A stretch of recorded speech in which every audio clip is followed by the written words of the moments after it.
ये सब जो करा है, आप मुझे बताएं, मैं क्या मुंह लेकर जाऊंगी वहां? किस मुंह से जाऊंगी उस घर? अरे तो तू भी मना कर दे, दोनों बैठ जाओ यहाँ। क्यों क्यों क्यों मना कर दूं? मैं तो जाऊंगी वहां। हाँ, सब अच्छी तरह से जानते हैं कि कयामत भी आ जाए ना तो तुम वहां जरूर जाओगी। खामखा में शोर मचा रही हो। अरे बब्बू चुप हो जा और मेरी नजरों से दूर हो जा कह दो। हाँ, जा रहा हूँ, जा रहा हूँ। हाँ, अब तुम चले जाओ बाहर। भुगतना तो मुझे पड़ेगा ना अम्मा। भाई इसने क्या कर दिया है? मेरी सारी पोजीशन ऐसी कमजोर की है, मुझे कहीं का नहीं छोड़ा इसने। भारी भरकम जाती तो जो काम मैं महीने में कर सकती थी ना, अब सालों लग जाएंगे मुझे। अरे तो मैं क्या करूं? मैंने तो नहीं कहा था उसे, मुझसे थोड़ी कुछ पूछ के किया उसने। सब कुछ भुगतूंगी मैं, ना आपने कुछ किया ना उसने।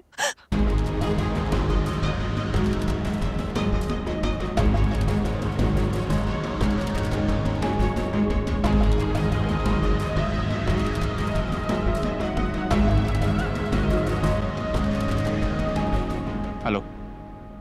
अस्सलाम वालेकुम। बाबर, कायनात बात कर रही हूँ। जानता हूँ। जो मेरे साथ हुआ वो गलत था। शादी में मेरी मर्जी नहीं थी, लेकिन जो आपके साथ हुआ वो भी गलत है। जिंदगी हर दफा सही और गलत का ऑप्शन थोड़ी देती है। कभी कभी दो गलत में से एक गलत चुनना होता है। तो आपके साथ गलत ना हो, यही सही है।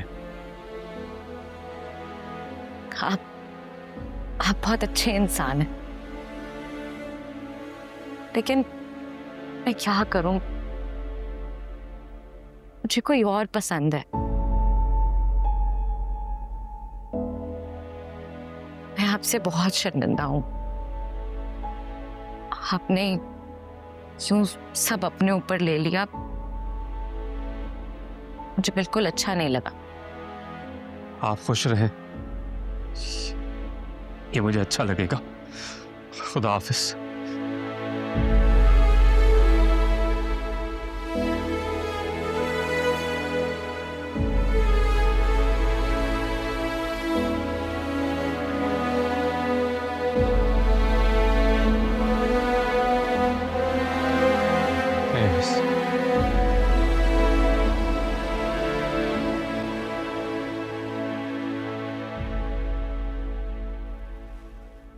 क्या हुआ एहसान की जान?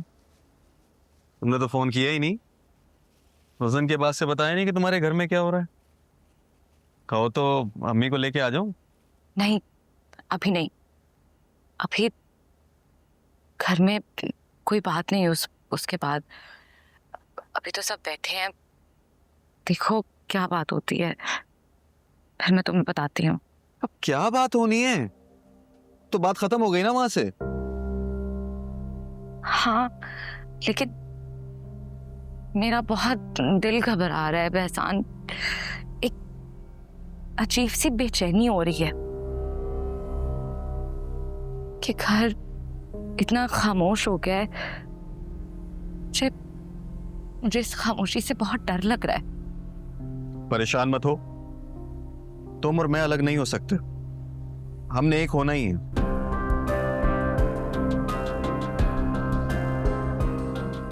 Okay bye.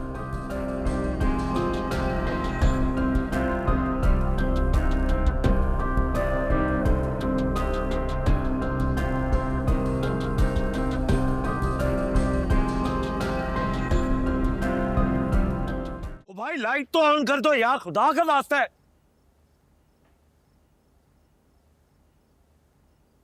बब्बू है शरीफ आदमी जिसने सब कुछ अपने सर ले लिया, वरना कायनात ने तो कोई कसर नहीं छोड़ी थी। मुंह दिखाने के लायक नहीं छोड़ा यार। कायनात ने अपनी मर्जी कर ली। और अब्बा जी आपने बब्बू को इस घर में बुला के सारी बात बता के अपनी मर्जी भी कर ली, लेकिन अब मेरी मर्जी चलेगी। मैं अपनी बेटी कायनात की शादी कभी भी उस फुटपाती एहसान से नहीं करूंगा। कैसी बातें कर रहे हो तुम? अरे अब जब ये बात खत्म हो गई तो बच्ची की जहां मर्जी है वहां कर दो, क्यों अना का मसला बनाते हो? माँ जी, आप लोगों ने भी तो अना का मसला बनाया था ना, मना कर देते ज़ेब की शादी जहाँ वो चाहती थी। इस घर में मैयत दफनाने की रस्म नहीं है क्या? हीर, तुम अंदर चलो चलो। एक मिनट अम्मी, बस एक मिनट। मेरी माँ की मोहब्बत को इस आंगन में दफन कर दिया गया था और वो चुपचाप यहाँ से चली गई थी, लेकिन आज भी मेरी माँ की मोहब्बत की मैयत इसी आंगन में है जो आप सब लोग ताने मारने के लिए इस्तेमाल करते हैं। क्या किया था मेरी माँ ने? मोहब्बत की थी ना सिर्फ, तो फिर क्या हो गया? और इन्होंने खुद मुझे बताया था, इसलिए नहीं कि वो शर्मिंदा थी इस बात पर, बल्कि इसलिए कि उन्हें मोहब्बत हुई थी। इसके बावजूद इन्होंने वही किया जो इनके माँ बाप ने चाहा, इन्होंने वही किया जो इनके दोनों भाइयों ने चाहा। बदले में दोनों भाइयों ने क्या दिया? मुड़ के बहन को पूछा भी नहीं। हीर, बस कर दो खुदा की अम्मी, बस ही तो नहीं हो रहा ना यहाँ। जमाने गुजर गए लेकिन किसी का यहाँ पर कोई बस ही नहीं चल रहा। नाना, आपने मेरे अब्बू को मेरी अम्मी के लिए चुना था ना। आज मैं बता रही हूँ कि आपका फैसला गलत था। मुझे बहुत मोहब्बत है मेरे बाप से। हर बेटी को अपने बाप से उतनी ही मोहब्बत होती है जैसे जैसे मेरी अम्मी को आपसे है। लेकिन नाना, आपने गलत फैसला किया था। मुझे आपसे नफरत नहीं है नाना, ना कभी हुई। मुझे बस गुस्सा था, और वो इस बात पे नहीं था कि आपने मेरे अब्बू को रकम नहीं दी।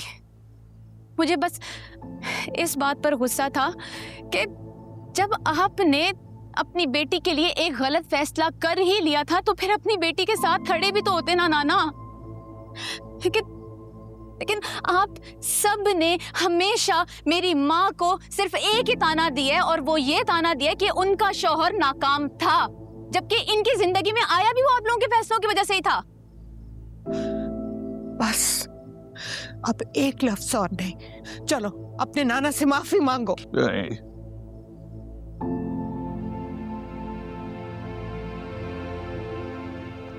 मैं गलत था।